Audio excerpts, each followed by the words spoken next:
রান্না করছি মাছ দিয়ে আলু পটলের তরকারি। এভাবে মাছ ছেড়ে দেব তেলে।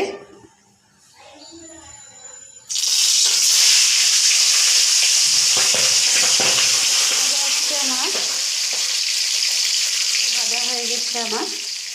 এবার আমি কড়াইয়ে আলু আর পটলটা দিচ্ছি। কড়াইয়ে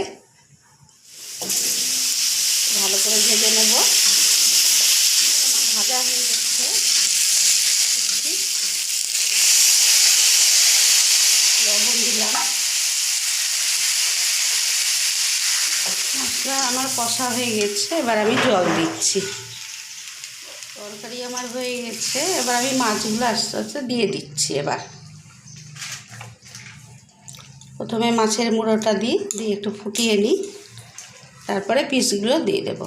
পিসগুলো দিয়ে দিচ্ছি। এবার একটু গরম মশলা দিচ্ছি। গরম মশলা দিয়ে আমি নামিয়ে নেব। মাছ আলু আর পটল দিয়ে তরকারিটা আমার হয়ে গেল।